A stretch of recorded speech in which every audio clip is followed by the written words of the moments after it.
Hello students, एक बार फिर आपका वर्चुअल क्लास के अंग्रेज़ी की कक्षा में हम स्वागत करते हैं। प्रिय बच्चों, आज हम लोग एक नया टॉपिक लेकर आपके सामने आए हैं और आज का टॉपिक है एडजेक्टिव्स यानी कि विशेषण।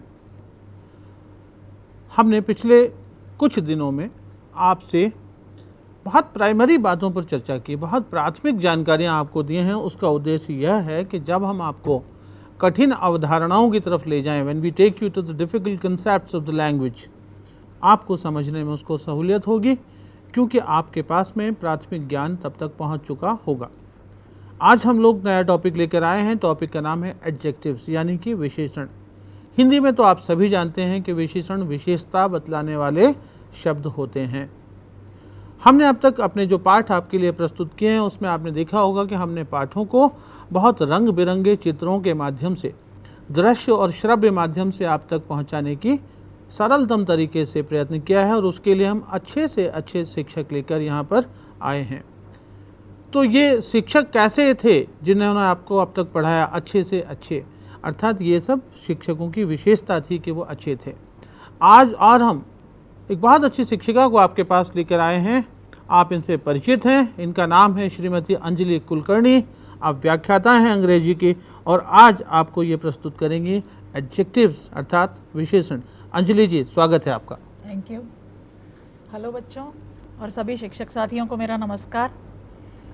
आज हम, जैसा कि तिवारी जी ने आपको बताया, विशेषणों के बारे में पढ़ने जा रहे हैं। विशेषण अर्थात एडजेक्टिव ये पार्ट्स ऑफ स्पीच का ही एक हिस्सा है। शब्द भेद में इस भाग के बारे में जितना भी कहा जाए उतना कम है। यह अपना एक विशिष्ट महत्व और स्थान रखता है। मैं अब आपसे अपेक्षा करती हूँ कि आप ज़रा थोड़ा सा स्क्रीन पे देखें और चित्र जो आपको दिखाई दे रहे हैं इसमें, तिवारी जी आप देख रहे हैं? हाँ। अ टॉल बॉय, जी जी। अ शॉर्ट बॉय, जी।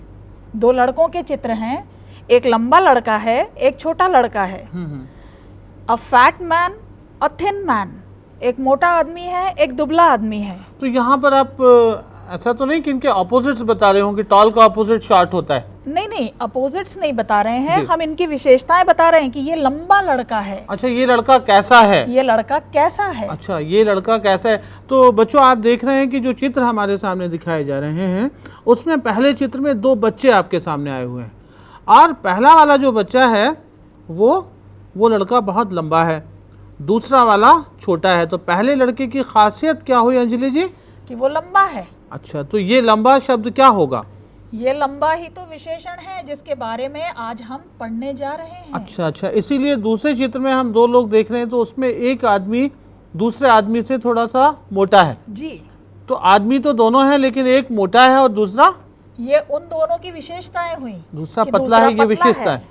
ऐसा ये महिलाओं के बारे में है। बिल्कुल। अच्छा, मुझे पहले ये समझ में आया था कि शायद ये माँ बेटी होंगी या सास बहू होंगी, लेकिन आप तो ये कहना चाहते हैं कि एक यंग है और दूसरी जी हाँ ओल्ड है। जी बिल्कुल। और वो दो जो ढेर दिखाई दे रहे हैं वो क्या हैं? वो ढेर नहीं है, उनको आप ध्यान से देखिए जी। वो पहाड़ी है। अच्छा, पहाड़ियाँ हैं। हिल, एक ऊंची पहाड़ी है और एक उसकी कंपैरिजन में थोड़ी सी नीची पहाड़ी है। That's fine। तो इसलिए हमने उसमें देख रहे हैं लिखा हुआ है अ लो हिल। अच्छा, तो मतलब ये हो गया कि विशेषण सिर्फ इतने ही होते हैं कि लंबा छोटा, मोटा पतला, बूढ़ा जवान, ऊंचा नीचा, बस? नहीं, विशेषण तो बहुत सारे होते हैं। जितने भी गुण बताने वाले, जितने भी वे शब्द जो संज्ञा की विशेषता बतलाते हैं, वे सारे विशेषण कहलाते हैं। बच्चों, आप इस बात को जानते हैं ना? इसके लिए एक और चित्र देखिए।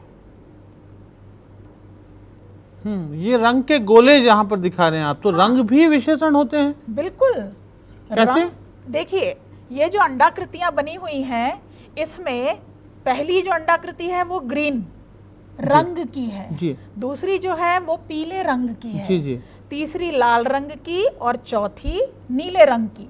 अब रंग शब्द सब में कॉमन है। रंग एक वस्तु का नाम है और हरा, नीला, पीला, लाल, ये सब उस रंग के बारे में बता रहे हैं कि वह कौन से रंग का है, वह कैसे रंग का है। तो ये जो चीज़ है जो उसकी विशेषता बतला रही है, उस रंग की विशेषता बतला रहा है, जो गुण, उसे हम एडजेक्टिव कहेंगे। अच्छा, ऐसे ही ये जो लड़की एक आम हाथ में लेके दिखा रही है, तो ये कहना क्या चाहती है कि ये आम मीठा है या लाल रंग का है, पीले रंग का है, कुछ भी कहेगी तो विशेषण होगा। ये उसके बारे में, आम के बारे में जो भी शब्द यूज करेगी आम को डिस्क्राइब करने के लिए, आम की विशेषता बताने के लिए, वो उस आम का विशेषण होगा। थैंक यू, ये तो बहुत अच्छी जानकारी आपने दी। अब आप हमें एडजेक्टिव्स की जो डेफिनेशन होती है उसकी तरफ ले चलें। जरूर। और इसके पहले मैं आपसे अनुमति चाहूँगा कि मैं बच्चों से थोड़ी सी बात करूँ। हाँ जरूर। छात्रों, आपने देखा कि किस तरह से हमने कुछ चित्रों के माध्यम से हमारे एक्सपर्ट ने आपको समझाने का प्रयत्न किया कि आदमी दो हैं, लेकिन एक आदमी मोटा है, दूसरा पतला है। बच्चे दो हैं, एक छोटा है, एक लंबा है। महिलाएं दो हैं, एक यंग है, एक ओल्ड है। इसी तरह से पहाड़ियाँ भी दो थी, एक ऊंची और एक नीची। तो पहाड़ी की विशेषता बताने वाला शब्द क्या था? ऊंचा, हाई हिल। तो दो चीज़ें इससे फ़ायदेमंद हमें ये हम रहे कि यहाँ पर हमने देखा कि हमको न सिर्फ विशेषण पता लगा, साथ में ऑपोजिट वर्ड्स भी इन तस्वीरों के माध्यम से मैडम ने हमको समझाए। दूसरे चित्र में आपने रंगों के माध्यम से देखा कि रंग तो एक शब्द है, एक वस्तु है जिसे आप बाज़ार से लाते हैं, कभी होली पे लाते हैं, कभी आप दिवाली पे घर के पेंट करने के लिए लाएंगे। बाज़ार में जाके आप कहते हैं रंग चाहिए, तब वो आपसे पूछता है कौन सा रंग, और वो कौन सा रंग जो होता है डिफाइन करता है उसके कलर को, लाल, नीला, पीला, हरा। अब हम लोग डेफिनेशन की तरफ बढ़ते हैं और देखते हैं स्क्रीन पर एक बार फिर। Words which describe a noun or pronoun are called adjectives. वे शब्द जो संज्ञा या सर्वनाम की विशेषता बतलाते हैं, वे सारे विशेषण या adjectives कहलाते हैं। The moon is beautiful. चांद सुंदर है। It is round in shape and white in color. वह आकार में गोल और रंग में सफेद है। यहाँ मैं आपको थोड़ा रोकना चाहूँगा अंजलि जी। मून तो संज्ञा था, जी जी, लेकिन फिर दूसरे सेंटेंस में आया it is round in shape. यहाँ पर मून का हमने प्रोनाउन यूज किया है। अच्छा, इट जो है यहाँ पर सर्वनाम के तौर पे है। बच्चों, हमने पहले पाठों में आपको पढ़ाया था कि संज्ञा के बदले में आने वाले शब्द सर्वनाम कहलाते हैं। यहाँ पर अंजलि जी ने बड़े खूबसूरती से आपको इसका एक रिकैप दिया है, एक पुनरावृत्ति उसकी की है कि द मून इज ब्यूटीफुल, चांद खूबसूरत है, वह गोल है आकार में और सफ़ेद रंग में। जी बिल्कुल। तो यहाँ पर चांद गोल है आपने नहीं कहा, बड़े सफाई से आपने कहा वह। जी हाँ। इसी के साथ आप लोग इस बात पर भी ध्यान दीजिए कि डेफिनेशन क्या कहती है एडजेक्टिव की, कि वह संज्ञा या सर्वनाम की विशेषता बतलाने वाला शब्द होता है। जी जी। तो पहले शब्द में, पहले वाक्य में हमने मून शब्द का प्रयोग किया और उसकी विशेषता बतलाई कि वह सुंदर है, और इसी तरह दूसरे वाक्य में हमने उसकी जगह सर्वनाम प्रयुक्त करते हुए उसकी विशेषता बतलाई। तो सर्वनाम की विशेषता क्या हुई? मून की जगह जो सर्वनाम हमने इट यूज किया, तो मून की ही विशेषता सर्वनाम के माध्यम से हमने बताई कि वह round in shape and white in colour, मतलब वह आकार में गोल और रंग में सफेद है। तो यहाँ पर सर्वनाम की विशेषता बतलाई, पहले वाक्य में हमने संज्ञा की विशेषता बतलाई। इसके बाद स्क्रीन पर आप देखें, the girl has put on a yellow and red shirt, belt is red and she has long hair. लड़की ने पीला और लाल शर्ट पहन रखा है जिसका बेल्ट रेड है, और लड़की के बाल, मतलब उसके बाल, यहाँ पर लड़की शब्द प्रयोग नहीं किया है, आप ध्यान दीजिए, हर शब्द का प्रयोग है, उसके बाल लंबे हैं।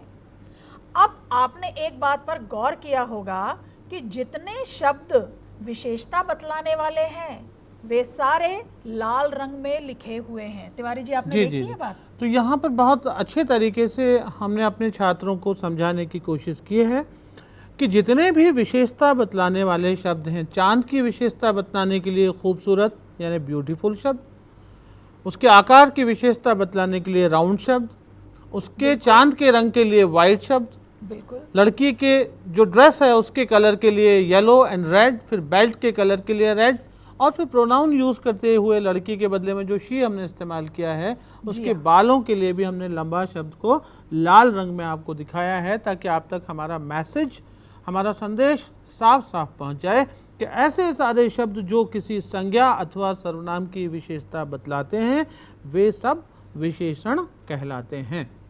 अंजलि जी, विशेषणों के भी प्रकार होते होंगे, जैसे संज्ञा और सर्वनाम के होते हैं, उनके बारे में हमारे छात्रों को बताएं।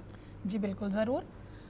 काइंड्स ऑफ एडजेक्टिव, जैसे शब्द भेद आपको बताए गए, आप देखें इनको फिर से स्क्रीन पर एक बार। उसमें एडजेक्टिव जो पार्ट है, जो पार्ट ऑफ स्पीच है, उसके भी भेद होते हैं। पहला है एडजेक्टिव्स ऑफ क्वालिटी, गुण सूचक विशेषण, अर्थात जो नाउन या प्रोनाउन का गुण बताते हैं। इसमें आपको शब्दों के एग्जाम्पल्स दिए हुए हैं, उनको देखिए। गुड अर्थात अच्छा, बैड अर्थात बुरा, ऑनेस्ट अर्थात ईमानदार इत्यादि। अब उसी के नीचे एक चित्र बना है, the first book is thick, पहली किताब मोटी है। हाँ, पहली किताब मोटी है, किताब की विशेषता है ये। बिल्कुल, ये चित्र देखकर भी कोई भी समझ सकता है। लेकिन समझने के साथ में हम जब उसे एक्सप्रेस करते हैं, दिस बुक इज थिक, तो इसका मतलब हम उस बुक के गुण के बारे में जानकर उसे एक्सप्रेस करने की कोशिश कर रहे हैं, और उस शब्द के माध्यम से हम एक्सप्रेस करते हैं जो उसकी विशेषता बतलाता है, वो एडजेक्टिव हुआ। The second book is thin, दूसरी किताब पतली है। दूसरी किताब तो पहली किताब की विशेषता है कि वो मोटी है और दूसरी की पतली है। अच्छा, 3 चित्र और आपने नीचे दिए हुए हैं, पर इसमें कुछ आपने लिखा नहीं। आप इसके बारे में कुछ बता सकते हैं? मैं समझता हूँ कि पहला जो है वो बच्चे के सामने एक चाय का प्याला रखा है और उसमें से कुछ भाप निकल रही है। शायद वो कहना चाहता होगा कि चाय बहुत गर्म है। हाँ, बिल्कुल ठीक समझा आपने। T is hot. बिल्कुल ठीक। तो ये हॉट मतलब चाय की विशेषता हो गई। बिल्कुल ठीक कहा आपने। अच्छा, दूसरे में तो वो दोनों बच्चे चुपचाप खड़े हुए हैं, तो यहाँ पे हम शायद ऐसा कह सकते हैं कि पहला जो लड़का है वो लंबा है, लड़की छोटी है। इस तरह से भी कह सकते हैं उसको। ये हमारे इंटरप्रिटेशन के ऊपर है कि हम उस चीज में कौन सी विशेषता देख रहे हैं और हम क्या इंगित करना चाहते हैं। मैं एक विशेषता और भी देख सकता हूँ कि उनके कपड़ों का रंग बता दूं। हाँ बिल्कुल, बताइए। लड़के की शर्ट नीली है और पैंट लाल है, लड़की की जो फ्रॉक है वो ग्रीन है। और तीसरे चित्र के बारे में आप क्या बता सकते हैं? बिस्तर बड़ा आरामदायक लग रहा है कि वो सो रहा है बड़े मजे से। वेरी गुड, वेरी या साउंड स्लीप भी कह सकते हैं इसको। हाँ बिल्कुल, गहरी नींद। गहरी नींद में है बच्चा, तो नींद गहरी है। नींद, नींद नाम है एक स्थिति का, और वो कैसी स्थिति है? गहरी नींद में है, तो गहरी यह नींद की विशेषता बतलाने वाला शब्द हुआ। निश्चित तौर पे इसकी छुट्टियां लग गई होंगी, बड़ा बेफिक्री से सो रहा है। बिल्कुल ठीक कहा आपने। बच्चे सोच रहे होंगे कि कब हमें ऐसा सोने को मिलेगा। अब आगे देखें, सेकंड टाइप है इसका प्रॉपर एडजेक्टिव्स। इस प्रकार के विशेषण प्रॉपर नाउन से बनते हैं। जब हमने संज्ञा पढ़ी थी तब हमको अच्छे से बताया गया था, और मेरे ख्याल से सारे बच्चे याद कर रहे होंगे, उन्हें याद आ गया होगा कि प्रॉपर नाउन अर्थात किसी भी व्यक्ति विशेष का नाम, विशेष का जब नाम यूज होता है तो उसे हम प्रॉपर नाउन कहते हैं। मुझे तो ये भी याद है कि हमने सचिन तेंदुलकर का फोटो दिखाया था। बिल्कुल, और जीसस क्राइस्ट का फोटो दिखाया था। हाँ जी हाँ, बच्चों को भी याद होगा। बच्चों याद है जी। तो ऐसे नामों को यूज करते हुए जब एडजेक्टिव या विशेषण बनते हैं या उनकी विशेषता बतलाने वाले शब्द बनते हैं, तो वे प्रॉपर एडजेक्टिव्स कहलाते हैं। जैसे एग्जाम्पल में आप देख रहे हैं, भारत यह नाम है, देश का नाम है, और एक विशेष देश का नाम, विशेष देश का नाम है, और इससे बना भारतीय। हम सब भारतीय हैं, तो भारतीय क्या हुई? भारत से हमारी विशेषता हुई। जी। हम भारतीय हैं और यह शब्द भारत से बना है, प्रॉपर नाउन से बना है, तो ये प्रॉपर एडजेक्टिव कहलाएगा। जी। इसके बाद नीचे देखिए, proper adjectives are made of proper nouns. Examples दिए हुए हैं। इंडियन टीम, क्रिकेट टीम से सब परिचित हैं, खेल तो सभी खेलते होंगे और क्रिकेट से भी सभी परिचित होंगे। हम अपनी टीम को, जब बहुत सारी टीम्स एकत्रित हो जाते हैं तो हम क्या कहते हैं? अरे इंडियन टीम में कौन कौन है, इंडियन टीम कहाँ है, या इंडियन टीम कहाँ है। तो इंडियन टीम, ये क्या हुआ? ये टीम की विशेषता हुई। टीमें तो सभी हैं, लेकिन ये टीम, पर्टिकुलर टीम जो है वो इंडियन है, ये उसकी विशेषता हुई। तो इस तरह से हमने उसे नाम दिया जो एक प्रॉपर नाउन से बना था, उसकी विशेषता बतलाई जो प्रॉपर नाउन से बनी थी। इंडिया से बनी इंडियन और इंडियन टीम। इसी तरह से चाइनीज सिल्क, चाइना का सिल्क, ये सिल्क एक कॉमन शब्द है, एक प्रॉपर नाउन है। सिल्क शब्द से सभी परिचित होंगे, जिसे हम हिंदी में रेशम कहते हैं, रेशमी वस्त्र या रेशम। एक खास वस्त्र का नाम है, लेकिन एक खास कपड़े का, खास किस्म के कपड़े का नाम है। और उससे कहाँ का बना है, उसकी विशेषता कौन सा शब्द बता रहा है? Chinese silk. चाइना से चाइनीज बना है इसका, चाइना से चाइनीज बना। जी जी। The young lady is Indian, यह युवती भारतीय है। The old lady is also an Indian. मैं समझता हूँ साड़ी पहन रखी है इसलिए आप इनको भारतीय कह रही होंगी। हाँ बिल्कुल, और वैसे भी उनके पहनावे से, चेहरे की बनावट से हम कह सकते हैं। देखिए, स्थान विशेष के साथ साथ चेहरे की और हमारी शारीरिक बनावट भी थोड़ी थोड़ी बदलती ये हमारे जाती है। बच्चों को समझ में आ गया होगा। हम लोग अगली स्लाइड की तरफ बढ़ें। इसके बाद आप एक और स्लाइड आपको दिखाई जा रही है, उसे देखें। ये है एडजेक्टिव्स ऑफ क्वांटिटी। ये मात्रा सूचक विशेषण है। मात्रा अर्थात कम या ज्यादा। Adjectives of quantity are the adjectives that are used to qualify a noun or a pronoun. Example, much sugar, enough water. जैसे लड़की के हाथ में आम है, उसके सामने एक आमों की डलिया रखी हुई है। There are enough mangoes. पर्याप्त आम है, उसका पेट भर सकता है उन आमों से। जी जी। There is much water in the well. तो मतलब आम की मात्रा बता रही है कि बहुत सारे आम हैं। बिल्कुल। पानी बहुत सारा, मतलब काफी पानी काफी है। पानी अच्छा, है। तो ये बच्चों जहाँ पर हम लोग संज्ञा क्या है? मैंगो एक संज्ञा है। मैंगो एक नाउन है, एक वस्तु का नाम है, और वो कह रही काफ़ी आम हैं, बहुत सारे आम हैं। तो आम की मात्रा बताने वाला शब्द क्या है?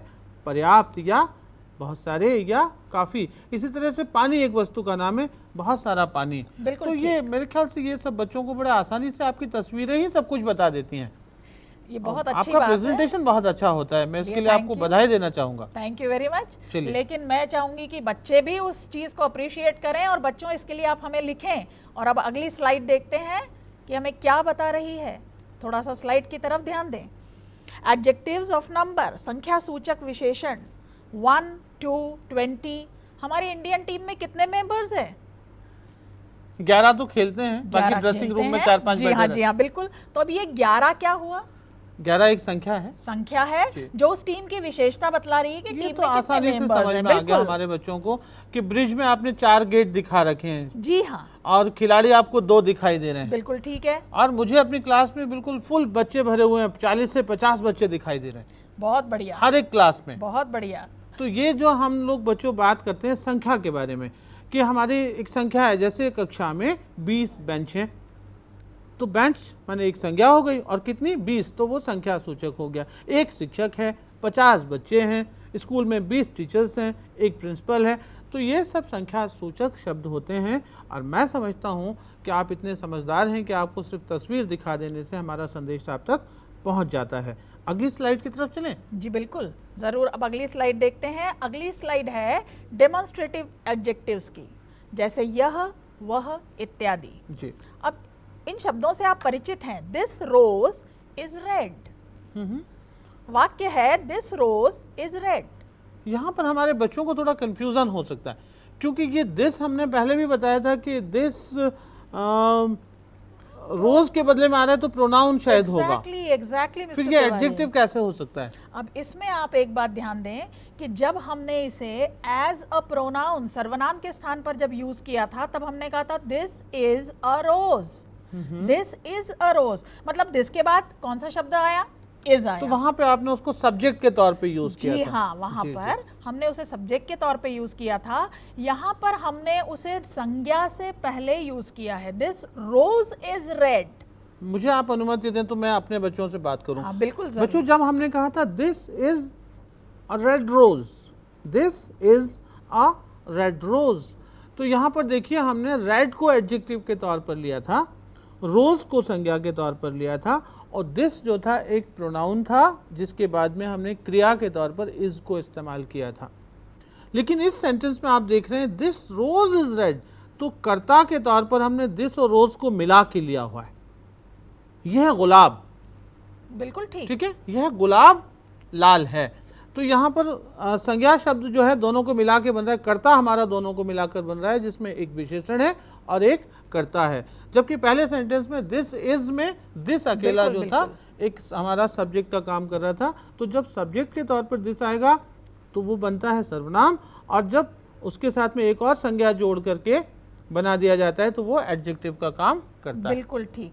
मेरी बात को तिवारी जी ने और अधिक अच्छे ढंग से आपको क्लियर कर दिया, इसके लिए थैंक यू वेरी मच। और मेरे ख्याल से बच्चों को ये और ज्यादा अच्छे से क्लियर हो गया होगा। अब हम अगली स्लाइड देखते हैं। इंटरोगेटिव इसी पे है, इसी पे देखें आप, ये इंटरोगेटिव एडजेक्टिव्स। इंटरोगेटिव एडजेक्टिव्स अर्थात प्रश्नवाचक विशेषण, और ये होते हैं विच, हुज, व्हाट एटसेट्रा। एक बार फिर यहाँ पे वही प्रश्न था और उसका हाँ, उत्तर भी मैं आपको पहले से ही बता दूं। जी बिल्कुल, मुझे समझ में आ गया। जैसे हमने जब कहा था विच इज दिस गेम या व्हाट इज दिस गेम, तो व्हाट सब्जेक्ट था और उससे एक क्वेश्चन बन रहा था, तो वो हमारा प्रोनाउन के तौर पे आया था, इंट्रोगेटिव प्रोनाउन था। बिल्कुल ठीक। इस बार हम कह रहे हैं व्हाट गेम इज दिस, कौन सा खेल है यह, तो यहाँ पर व्हाट गेम मिला करके सब्जेक्ट बन रहा है, इसलिए ये भी हमारा एडजेक्टिव होगा। और कौन सा, इंटरोगेटिव एडजेक्टिव होगा।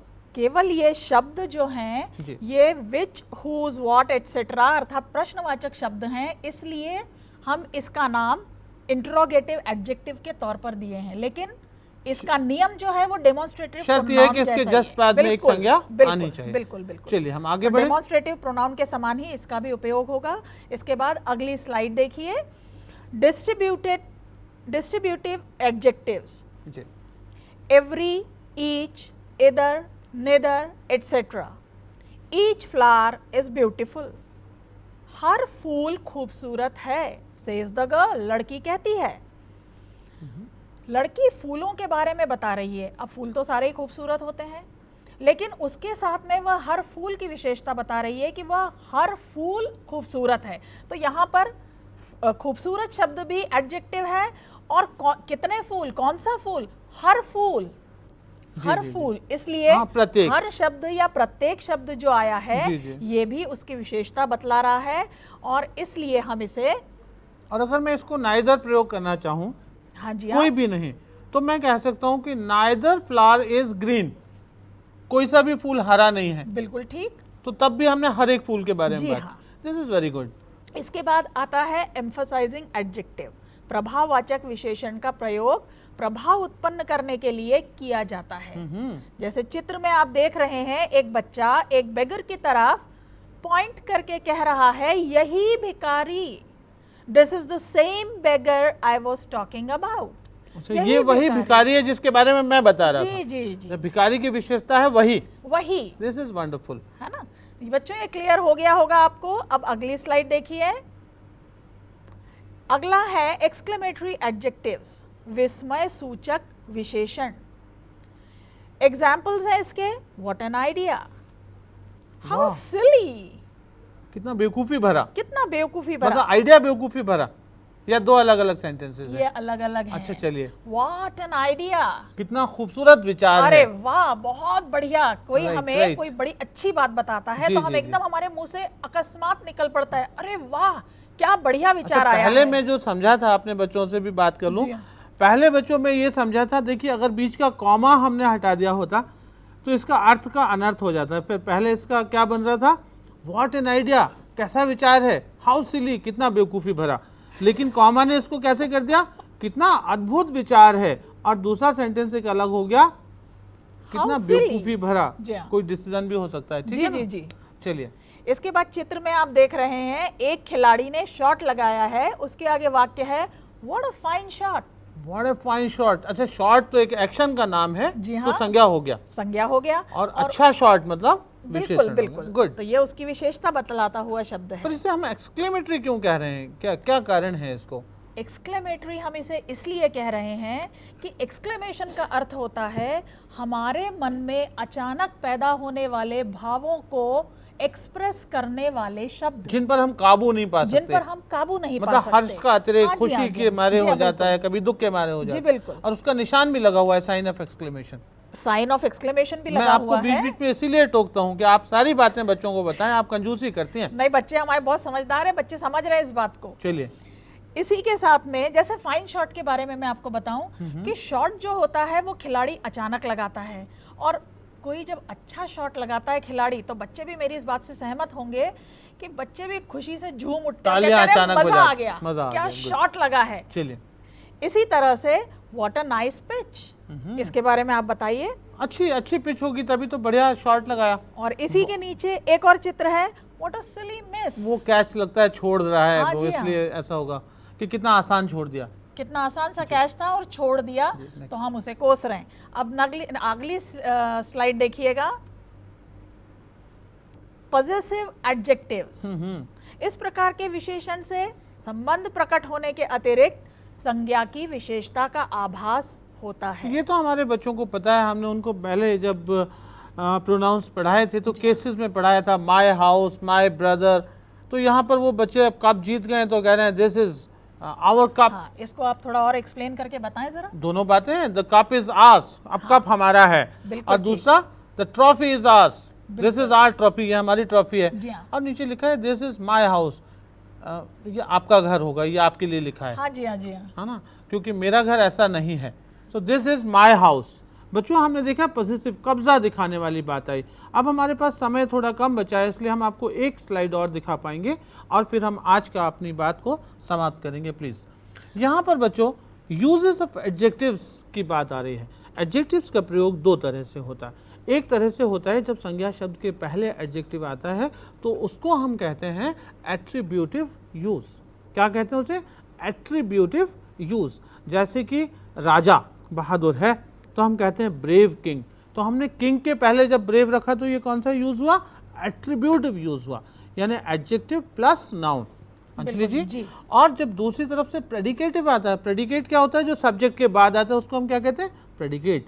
इसी को जब हम कहते हैं द किंग इज ब्रेव, राजा बहादुर है। बहुत अच्छे तरीके से बताया। ये बहादुर राजा है कहेंगे तो एट्रीब्यूटिव यूज हो जाएगा, और राजा बहादुर है कहेंगे तो क्या हो जाएगा? प्रेडिकेटिव हो जाएगा, क्योंकि वो सब्जेक्ट के बाद आएगा। तो ऐसे करके बच्चों हम इसके बारे में विस्तार से जिस दिन रिव्यू करेंगे तब आपसे बात कर पाएंगे। आज हमें समय का अभाव है। मुझे एक संदेश आपको बहुत ज़रूरी देना था। कल हम 11 से 1 बजे तक 2 घंटे तक अब तक हमने जो आपको पढ़ाया उसका रिव्यू करेंगे, और हमारे साथ यहाँ पे पैनल ऑफ एक्सपर्ट्स होगा जिसमें हम लोग 6 विशेषज्ञों की सेवाएं आपको उपलब्ध करा रहे हैं, और एक एक चीज़ को हम लोग, चूँकि हमारे पास समय बहुत पर्याप्त होगा इसलिए उसको डिफाइन करेंगे। इसलिए कल शिक्षक साथियों अपनी कक्षा 9वीं और 10वीं के छात्रों को कॉपी पेन के साथ अब तक जो नोट्स तैयार किए होंगे उनके साथ आप लोग तैयार रखें, और साथ ही आप ढेर सारे प्रश्न भी अपने तैयार रखें। आज ही से प्रश्न पूछने की तैयारी कर लें ताकि कल आप हमसे सीधे सीधे सवाल कर सकें। जो कुछ अनसुलझे सवाल या मसले आपके पास पिछले हफ्ते के होंगे उनमें कल आप हमसे बात कर सकेंगे, और कल हम 11 से लेकर 1 बजे तक आपके साथ सिर्फ और सिर्फ अंग्रेजी विषय के बारे में बात करेंगे। हमारे साथ वही एक्सपर्ट्स होंगे आमतौर पर जिन्होंने आपको पढ़ाया, साथ में 2-3 नए एक्सपर्ट्स को भी हम कल आपको इंट्रोड्यूस करेंगे जो अगले हफ्ते आपकी अलग अलग कक्षाओं को लेंगे। आज हमने आपसे विशेषण क्या होते हैं, वो शब्द जो विशेषता बतलाते हैं संज्ञा अथवा सर्वनाम की, और साथ में उनके प्रकार क्या होते हैं इस पर चर्चा की। इस पर और चर्चा करेंगे लेकिन अगली कक्षा में। तब तक मुझे मेरी साथी अंजलि कुलकर्णी के साथ और स्टूडियो के साथ टीम के साथ में दीजिए इजाज़त। नमस्कार, जय हिंद।